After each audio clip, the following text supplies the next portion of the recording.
Bonjour à tous, c'est Jean-Luc Haut sur sa chaîne YouTube. Aujourd'hui, nous allons parler de la France qui est à bord de deux nouvelles initiatives de l'OTAN. Comme annoncé par le ministère des Armées, la France a rejoint deux nouvelles initiatives capacitaires lancées hier à Bruxelles lors d'une réunion des ministres de la Défense de l'OTAN. Entérinées par la signature d'une lettre d'intention LOI, toutes deux visent à muscler la surveillance et la protection de l'espace aérien. Baptisée More Efficient Solutions Against Lower Level Air Threat, la première initiative se concentrera sur le traitement des menaces évoluant dans la tranche des 0 à 150 mètres d'altitude, celles où sévissent notamment les micro-drones, les drones FPV et autres munitions téléopérées. Autant d'objets face auxquels l'armée française tente de monter en gamme et en masse, en faisant parfois preuve d'inventivité et pour lesquels 15 pays plancheront sur des solutions plus efficaces. Autre effort multinational matérialisé par une LOI, Passive Air Surveillance Essentials, entend cette fois renforcer une capacité de surveillance passive essentielle pour l'identification des menaces entrantes.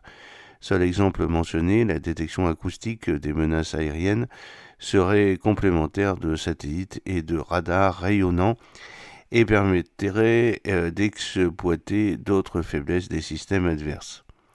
La guerre en Ukraine a mis en évidence l'efficacité et la dangerosité de technologies comme celle des drones de petite taille dans un conflit.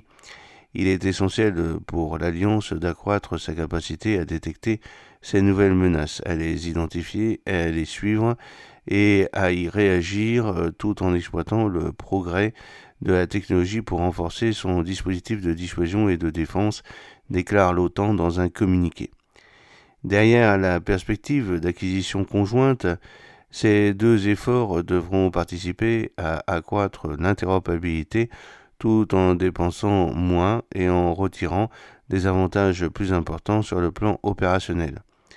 Le lancement de ces objets est un écho direct à une politique de défense antiaérienne et antimissile intégrée dont les directives ont été pour la première fois rendues publiques hier par l'OTAN. La menace posée par les drones de classe 1, aéronefs sans pilote d'une masse inférieure à 150 kg, présente un nouvel ensemble de défis pour opérer dans un environnement multidomaine, tant parmi les environnements opérationnels nationaux qu'étrangers, indique l'Alliance tout en ajoutant que des mesures passives de défense antiaérienne et antimissile doivent être mises en place afin de minimiser la vulnérabilité des infrastructures et des moyens critiques et ou les conséquences de l'impact généré par les menaces aériennes et les missiles en complément des mesures actives. J'espère que cette petite vidéo vous a plu. N'oubliez pas de cliquer sur le pouce pour la promouvoir, de vous abonner si ce n'est pas encore fait et de partager cette vidéo sur vos réseaux sociaux. À très bientôt. Fidèlement, Jean-Luc Haut.